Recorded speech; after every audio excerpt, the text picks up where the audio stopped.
Então, bem-vindos ao terceiro episódio de Deep Learning Voices, as vozes que mudaram o Deep Learning Sessions de Portugal. E estou aqui com o André Pinto. O André Pinto foi membro organizador durante vários anos na Deep Learning Sessions. O André Pinto estudou na FCT, tirou Engenharia Biomédica e já trabalhou em várias empresas e de momento está na Sword Intelligence, ou seja, no ramo da Sword Health. E vamos falar um bocadinho com ele. Bem-vindo, André.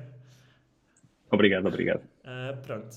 Então, André, eu queria começar por saber um pouco mais como é que começou a tua jornada com o Deep Learning. Como é que tu decidiste que era o ramo que querias seguir para a tua vida profissional? Certo.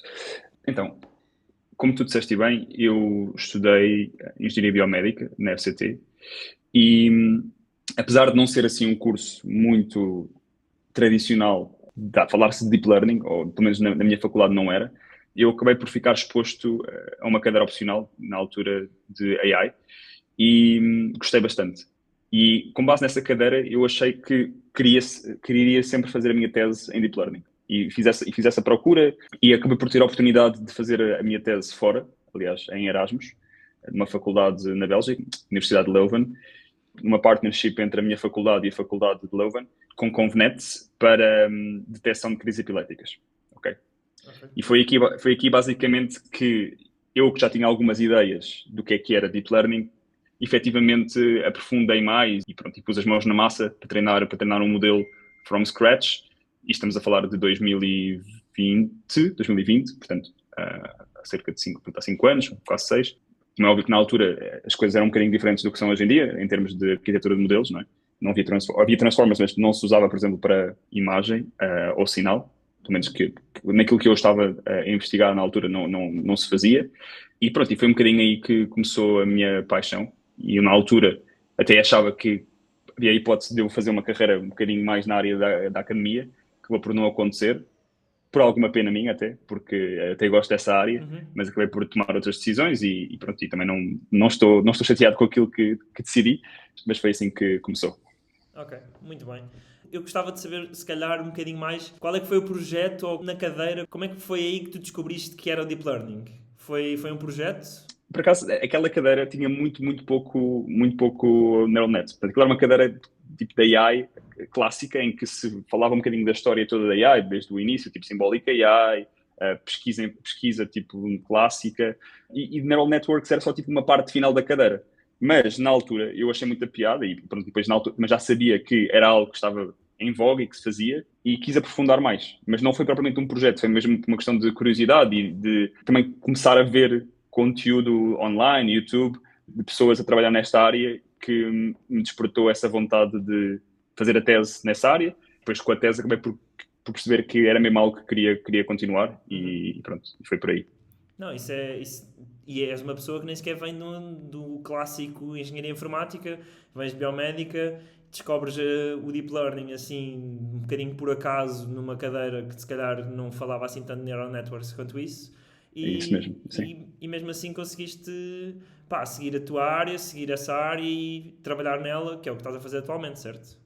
Sim, um bocadinho por sorte até. E até tive alguns colegas meus que acabaram por fazer um percurso parecido, não fui o único nesse sentido, porque pronto, depois também uns acabámos por motivar os outros e um grupo de pessoas acabou por, lá está, devido à questão de estarmos juntos, seguir áreas parecidas até, mas eu diria até que, apesar de ter, efetivamente, no início da minha carreira, ter mexido muito com Deep Learning, nomeadamente na minha tese, depois, assim que passei para a indústria, acabei por não pegar tanto, pelo menos no início da minha carreira na indústria, em Deep Learning, porque na primeira empresa que eu me juntei, a AI era um bocadinho mais no sentido de Structured Data, clássico, e não precisávamos necessariamente de neural nets para nada na altura, porque as nossas tarefas de classificação funcionavam muito melhor com modelos clássicos, do sentido tipo gradient boosting, e portanto foi isso que eu acabei por fazer durante os meus primeiros anos pós a minha vida académica. Sim. Ok. E consegues-nos dizer um bocadinho mais agora já, só por alto, como é que foi o teu percurso e que empresas trabalhaste, que projetos trabalhaste? Sim, claro. Portanto, eu, assim que acabei a minha tese de mestrado, aquela que mencionei antes, eu juntei-me a uma empresa de cibersegurança israelita, chamada Cepio, Tenho cá um office em Portugal, ok? Uma empresa muito pequena, uma startup na altura, quando eu me juntei, cerca de, se calhar, 20 ou 30 pessoas. Era mesmo muito early stage. E eu acabei por ficar nessa empresa durante 4 anos, ok? Sendo que comecei como Data Scientist Junior. Lá está. E nesse primeiro contacto na empresa, o que eu fiz foi, como eu estava a dizer, trabalhar em classificadores para, neste caso, estamos a falar de uma empresa de cibersegurança, não é? Para detecção de risco. Portanto, acho que não vale a pena também entrarmos muito em detalhe aqui, acho que não é tão interessante na aplicabilidade, mas se quiseres depois podemos fazer isso. Ok. E depois acabei também por mudar um bocadinho o meu role dentro da empresa e não fiquei só como um data scientist, mas quase como um software engineer também, ok? Um híbrido. E pronto, e depois eventualmente acabei por ser team lead na Sepio e estive lá 4 anos, como eu disse. Saí para a Sword durante este ano, em junho, e estou lá neste momento há cerca, portanto, estamos agora em novembro, há 5 meses mais ou menos, e juntei-me à equipa de Intelligence, que é uma equipa nova da Sword também. Eu fui o primeiro ML Engineer contratado para essa equipa, e é uma equipa que está a crescer muito. Depois podemos falar um bocadinho mais sobre isso, se interessar, qual é o objetivo da equipa. E pronto, aquilo que eu estou a fazer na Sword é relativamente diferente do que estava a fazer antes, porque estamos a trabalhar mais com Gen AI, que era algo que eu não tinha propriamente experiência no meu trabalho anterior, porque não se aplicava. E, portanto, apesar de eu ter muita curiosidade e de estar atento àquilo que se fazia e de fazer algum tipo de, até próprios POCs meus para brincar com a tecnologia, nunca tinha trabalhado com Gen AI em prod, não é? Em produção, na vida real, e vindo para a Sword Intelligence, efetivamente foi essa transição que, por um lado, até me cativou vir para aqui, não é? E foi uma mudança interessante na minha carreira. Ok, muito fixe, muito fixe. Depois já falamos um bocadinho mais sobre a Sword. Sim. Então, agora, como é que surgiu o Deep Learning Sessions Portugal e como é que vieste dar este grupo e acabaste por fazer parte da organização? É uma pergunta interessante. Eu, se me recordo, eu juntei-me ao Deep Learning Sessions Portugal logo a seguir a determinada minha tese de mestrado. Ou seja, coincide muito com a minha entrada na Sepio e a minha entrada no mercado de trabalho, né? E eu sentia na altura que me juntei à Sepio, efetivamente tinha vindo de um período em que estava muito deep em Deep Learning, que eu passo a redundância, mas tinha feito muita pesquisa para a minha tese e tinha andado a treinar modelos e estava super entusiasmado com isso. E depois cheguei um bocadinho à Sepio e, efetivamente, comecei a fazer coisas mais clássicas, como eu estava a dizer, de treinar classificadores com gradient boosting, depois fizemos XGBoost, mas eu sentia um bocado de falta de brincar com neural nets, porque, efetivamente, foi isso que tinha feito na minha tese e, portanto, acabei por descobrir este grupo em que tinha pessoas que também tinham esse interesse, não é? E gostavam de discutir isso, e acabou por ser um bocadinho por isso mesmo, porque eu queria fazer aqui o filling the gap na algo que me fazia falta, para poder ter este tipo de discussões e de conversas com pessoas que também tinham o mesmo interesse que eu. Foi um bocadinho por isso. Ok. E do grupo, o que é que achas que foi mais impactante? Ou seja, qual é que foi a atividade que tu mais achaste que fez a diferença? Sim, eu estive no grupo por cerca de 2 anos, se não estou em erro. Nós fizemos alguns eventos ao vivo que eu achei que foram muito interessantes, nomeadamente na Unbabel, na altura. Tivemos umas roundtables que acho que foram muito, muito fixe e até diria que foram as mais impactantes pessoalmente. Por outro lado, houve uma altura que nós decidimos fazer reading groups que, apesar de não terem muita gente, ou seja, muitas vezes éramos só nós os organizadores mais uma ou duas pessoas, eu acho que também eram muito, muito interessantes e levavam a uma discussão e obrigavam-nos, a nós, organizadores, a ter que investigar, ler os papers, pensar e, apesar de poder não ter sido algo que tenha tido impacto na comunidade, muito na comunidade, porque, lá está, não muita gente vinha ao evento, acho que pessoalmente e para o grupo foi bom e permitiu-nos, efetivamente, aprofundar a nossa pesquisa em termos individualmente, como é óbvio, e também criar ligações e ter boas discussões num fórum mais pequenino, não é? Mas, em termos de impacto, diria os eventos na Unbabel. Pois, sim. As roundtables normalmente puxam muitas pessoas e... Sim, até porque não vais tão deep, não é? E foi isso que nós sentíamos, era as roundtables acabavam por ter uma discussão um bocadinho mais high level e conseguimos também atrair público que não estava tão interessado, se calhar, em arquitetura e de discussão de implementações de papers e estavam mais interessados em qual é o futuro da AI em Portugal, ou, por exemplo, mesmo fora de Portugal, mas não entrando tanto na parte técnica, efetivamente. Sim, exato. Nós fomos a uma roundtable que era sobre, como é que se diz? Não é a parte legal. Era mais ou menos sobre o AI Act e sobre como é que estávamos a regular as coisas. E nós tínhamos uma pessoa que era mesmo muito boa a fazer isso. E pronto, é aquilo, atrai pessoas que não são tão experts na conversa, mas que querem saber mais sobre o tema. Então, sim, não, e é importante porque, efetivamente, se nós queremos impactar mais gente, temos que alargar um bocadinho aqui o espectro de conversa, porque efetivamente a população que se interessa por isto em Portugal é um nicho muito grande, não é? É um nicho grande no sentido que grande por ser muito preciso, mas tem muito pouca gente que está interessada no nicho e, portanto, a abertura da conversa é um tópico mais abrangente, permite trazer mais gente. Sim, exatamente, exatamente. Então agora vamos passar um bocadinho a falar sobre a tua carreira profissional e como é que tu estás no teu trabalho atual, efetivamente. Uhum. Então, queres-me explicar um bocadinho mais sobre o que é que estás a trabalhar atualmente? Sim, sim. Então, Sword Intelligence é um grupo dentro da Sword, ou um vertical de negócio, até podemos chamar assim, com uma missão um bocadinho diferente para quem conhece a Sword Health, é um bocadinho diferente porque não é propriamente um grupo de produto, não temos um produto que nós estamos a vender, mas somos quase uma consultora, entre aspas. Eu não gosto de usar muito este termo porque não acho que sejam assim muito fair, mas o que nós desenvolvemos são soluções para determinados clientes que precisem de automatizar processos, nomeadamente na área da saúde, mas não necessariamente, ok? E todo o know-how que a Sword adquiriu ao longo destes anos, devido a ter automatizado muitos processos internamente, não é? Usando GenAI e não só, nós queremos usar esse know-how e esses learnings que aprendemos para podermos aplicar também a potenciais clientes externos. E é isso que estamos a fazer na Sword Intelligence.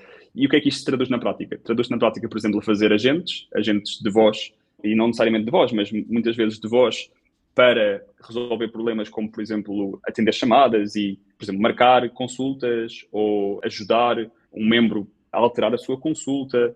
Há uma miríade de use cases que tu consegues imaginar que existem em várias empresas na área da saúde e não só, que são altamente repetitivos e que nós podemos usar a AI para evitar termos pessoas em call centers a fazer a mesma chamada durante 200 vezes ou 500 vezes durante um dia. Se calhar não é tantas vezes, mas tu percebes o ponto. E é isso que nós estamos a querer tentar fazer com Intelligence. E lá está, eu aqui estou a dar o exemplo de voz e de saúde, mas não necessariamente é o caso e, portanto, podemos fazer isto para outras coisas. Ok. E dirias que isso... Pronto, vocês estão a desenvolver esses agentes, mas não é propriamente um produto que vocês estão a fazer. Vocês estão a desenvolver tipo soluções para clientes específicos que tenham estas necessidades. Exatamente. Para além disso, o nosso produto interno acaba por ser a plataforma, porque nós temos que ter uma plataforma que desenvolvemos para suportar isto, não é? E para dar também visibilidade aos nossos clientes sobre os seus workflows, é o que nós chamamos de workflows. Portanto, não temos um produto propriamente dito, mas a nossa plataforma acaba por ser um produto, porque quando nós vendemos a Sword Intelligence, vendemos não só o workflow, mas também a plataforma que eles podem usar para não construir os agentes, porque somos nós que o construímos, mas para visualizarem os resultados dos agentes, dos workflows que são corridos pelos agentes.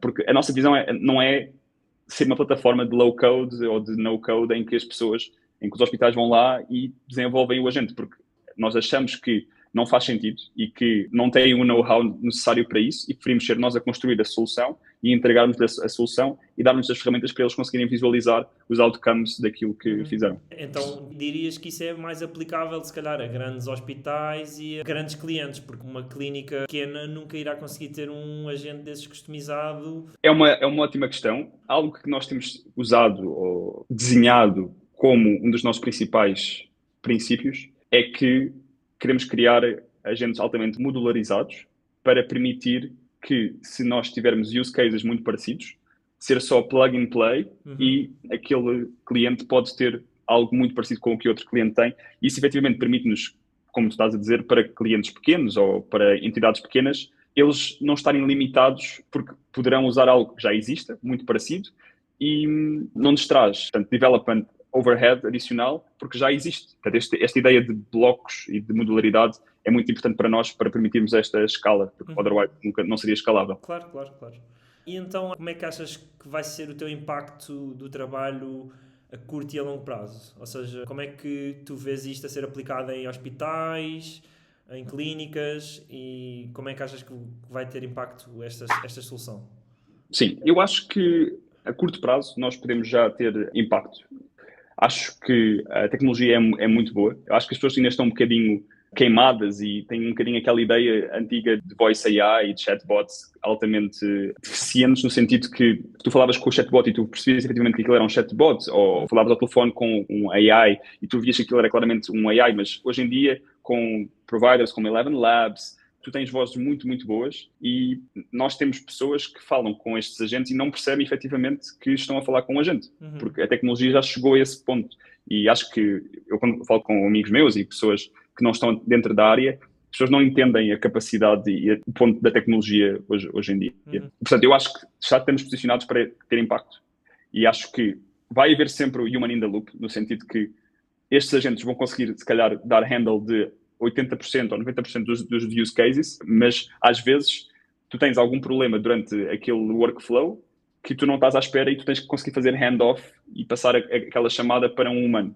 Portanto, a minha visão é que não deixe de haver, como é óbvio, humanos neste tipo de processos, mas que eles estejam altamente especializados para resolver os casos mais complicados. E aqueles casos mais simples, eles podem ser handled pelo agente. Então, e a longo prazo, achas que vamos conseguir fechar essa gap dos 10% que são handled by humanos, ou vai sempre haver um humano? Como é que... É uma pergunta difícil de responder. Pois. É difícil de responder até porque não sabemos se a tecnologia vai... Ou seja, quão estabilizados nós estamos na tecnologia, não é? Há muito esta narrativa agora que chegámos a uma espécie de bottleneck, não é? E que agora não há muito mais para melhorar nos Transformers só escalando, que é preciso mudar de arquitetura. Portanto, eu, lá está, não sou a pessoa indicada para falar sobre isto, não sei aprofundadamente, mas daquilo que eu estou a ver, eu não acredito que nós vamos conseguir ter performance improvement nos LLMs a ponto de nós conseguirmos tirar esses 10% rapidamente. Acho que vai demorar e acho que é possível que seja impossível nós termos 100% dos use cases com agentes. Se calhar tem de ser soluções diferentes, mesmo humano ou outra solução sem ser humano, mesmo com código ou assim, que consiga fechar essa gap.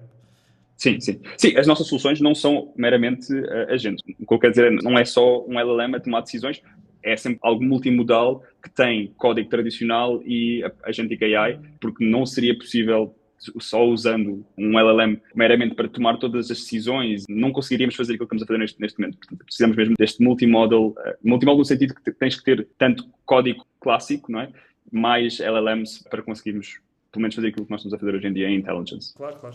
Então, eu também vi no teu currículo que tu eras um AI Educator, ou seja, és professor numa escola, é uma escola de AI, não sei se é uma escola de AI, meramente AI ou... É a Code for All, é uma escola que não é unicamente AI, eles também têm cursos de programação clássico, ok? Até acho que posso estar aqui a cometer uma gafe, que não tenho a certeza da história, mas eu acredito que começou com cursos de programação propriamente ditos, bootcamps normais, e depois, mais recentemente, é que trouxeram AI para a Code for All, não era o core deles, ok? E, basicamente, eu acho muito interessante, até de um ponto de vista pessoal, desafiar-me a falar com pessoas e ensinar a tecnologia a pessoas não técnicas, porque obriga-me a conseguir simplificar os conceitos na minha cabeça. E isso acaba por ajudar-me a garantir que estou a perceber bem os conceitos e que consigo simplificá-los. É aquela história de que se não consegues explicar algo a uma criança de 5 anos é porque tu não entendes bem o conceito. Certo. E eu acredito um bocadinho nisso, acredito um bocadinho que, claro que aqui não são pessoas de 5 anos, mas são adultos que não têm conhecimento técnico, e essa foi uma das razões pela qual eu quis me juntar. E por outro lado, eu gosto muito só de ensinar. Eu mesmo, quando era mais novo, dei aulas de programação a crianças, no Happy Code, não sei se conheces, é uma escola de programação para crianças. Pronto, em Portugal há algumas escolas. E eu gostei muito de mim na altura e surgiu o convite e eu aceitei e acho que... E estou muito feliz para já com isso. E o que é que tens aprendido mais? Tens aprendido mais com eles ou eles contigo? Ou qual é que é a mais-valia que tens que tirar de dar aulas? Uma delas é esta, obrigar-me a parar e pensar nos conceitos de maneira para explicá-los de maneira simples. Outro lado é o ponto de vista comunicacional, não é? Eu acho que dar aulas obriga-nos a desenvolver-nos comunicacionalmente, ok? E, portanto, eu também tenho muito aprendido nesse sentido. E outras vezes, mesmo do ponto de vista técnico, às vezes tu surpreendes-te que há alunos que têm ideias muito interessantes, fora da caixa, que se calhar tu não estarias à espera de pessoas não técnicas, porque elas efetivamente não têm já aquele bias que nós temos. E, então surgem conversas super interessantes e super, às vezes, metafísicas sobre AI, que é muito interessante. E mesmo... Ou seja, eu mencionei que estava a dar aulas a pessoas não técnicas, mas eu também já dei aulas a programadores. Na Code for All também temos cursos de AI para programadores. Aliás, é esse que eu estou a dar neste momento. E aí também tens conversas muito interessantes, pessoas que já são um bocadinho mais técnicas e que estão a aprender a usar GenAI. São, por exemplo, back-end engineers clássicos que não estão expostos à tecnologia, mas que agora estão com este curso a aprender um bocadinho a usar LangChain, LangGraph, os SDKs da OpenAI. E agir, porque eles ficam maravilhados com a tecnologia e acabam por, primeiro, estar muito empenhados, o que é ótimo, e dá-me imenso satisfação sentir que eles estão empenhados. Depois há um projeto final em que eles fazem coisas mesmo muito, muito interessantes, e gosto muito disso, gosto muito da discussão que também... Portanto, eu tenho aprendido muito com eles, não é uma coisa one-sided, acho que é muito both-sided, nesse sentido. Sim, isso é uma ótima mais-valia e é algo que tu consegues fazer as a side. Eu aposto que dirias que aconselhavas qualquer pessoa técnica a dar aulas só para experimentar o desafio de simplificar e aprender. Sim, sem dúvida. Mas, por outro lado, também tem as suas dificuldades logísticas de conciliar um trabalho 9 to 5 com dar aulas, no meu caso, 3 vezes por semana. Às vezes não é fácil e requer um bocadinho também de sacrifício, mas pronto, são decisões que se tomam na vida. Exato. Ok. Vamos passar um pouco mais a falar sobre a atualidade e como é que estamos com estas tecnologias atualmente. Tens algum avanço que tenhas gostado preferencialmente, que tenhas visto, alguma notícia, algo do género, que achas que pode ser transformador, pode ser revolucionário? Aqui um bocadinho de recency bias, porque hoje eu vi uma notícia que me despertou muito interesse, que foi, e lá está, isto é algo que me afeta muito a mim, o meu dia-a-dia, é algo super específico, que tem a ver com transcribers, portanto, speech-to-text models. A DeepGram lançou hoje um novo, posso procurar aqui o nome, não me quero dizer mal, mas pronto, lançaram hoje um novo speech-to-text model, que é muito, muito diferente, muito revolucionador e tem, aliás, desculpa, não é DeepGram, é a própria Eleven Labs, que agora estou a confundir. Não, Eleven Labs lançou, acho que chama-se Scribe V2, que é, lá está, um modelo, um speech-to-text model, que melhora muito a capacidade de detecção de speech, mesmo em ambientes com ruído fora, tipo, estás no carro a falar com um modelo e ele detecta bem o que nós estamos a dizer. No nosso caso, isto tem imenso impacto, não é? Porque podes imaginar os nossos agentes, as pessoas falam com os nossos agentes em contextos muito variados, às vezes estão tipo no metro, às vezes estão no carro, estão com a televisão ligada e, por exemplo, é clássico quando estás a falar com um agente e tens a televisão ligada, os modelos ficam muito confusos, porque efetivamente não conseguem perceber a diferença entre o speaker original e o side noise. E o Scribe V2, daquilo que nós já testámos, é incrível. Estou muito entusiasmado para testar mais e ver efetivamente o impacto que isso poderá ter. Ok. Isso era uma das perguntas que eu te ia fazer agora, que era qual é que era um dos challenges que estavas a enfrentar no teu trabalho, um dos grandes challenges, e como é que estavas a abordá-lo, e se calhar este é um deles. Sim, este é efetivamente um deles. Para além disso, algo que é muito interessante, pronto, e para mim que não trabalhava com GenAI anteriormente, a volatilidade, não é? Esta variabilidade dos LLMs é algo que é relativamente, é um problema que toda a gente conhece, no sentido que é bom porque, por um lado, tem esta variabilidade e isso é ótimo para a geração, porque permite criar coisas muito giras, mas quando tu estás a querer obter resultados robustos e repetíveis de um determinado processo, é um problema, não é? Porque muitas vezes tens ali variações que tu não estás à espera e o LLM dá-te uma response que é uma alucinação, no sentido que poderá ser válida, mas não era aquele output que tu estavas à procura. E conseguirmos diminuir isso a longo prazo, com base nos exemplos que nós vemos no dia-a-dia, é algo que nós estamos a tentar fazer, e é um projeto que nós estamos a trabalhar neste momento, mas é um desafio muito, muito interessante, porque não é assim tão simples. Nós não estamos a pensar em treinar modelos, como é óbvio, pelo menos neste momento, e conseguirmos melhorar o nosso context engineering over time, com base em exemplos reais de alucinações, é um projeto que me está neste momento na minha cabeça e, pronto, e estou muito entusiasmado com isso. É um problema, como eu disse, e portanto é algo que nós vamos tentar resolver, mas temos um plano para isso. Ok. E esse context engineering, vocês estão a pensar resolver o problema com context engineering. Certo. Não estão a pensar, se calhar, fazer ainda... Se calhar até fazem um fine-tune. A intelligence, neste momento, não é algo que esteja a ser considerado, porque, efetivamente, o trade-off não compensa, pelo menos para nós, neste momento. Certo. Sentimos que, e mais uma vez, nós queremos escalar, não é? E, portanto, tu estás a fazer fine-tuning de modelos para vários use cases, é mais complicado, não é?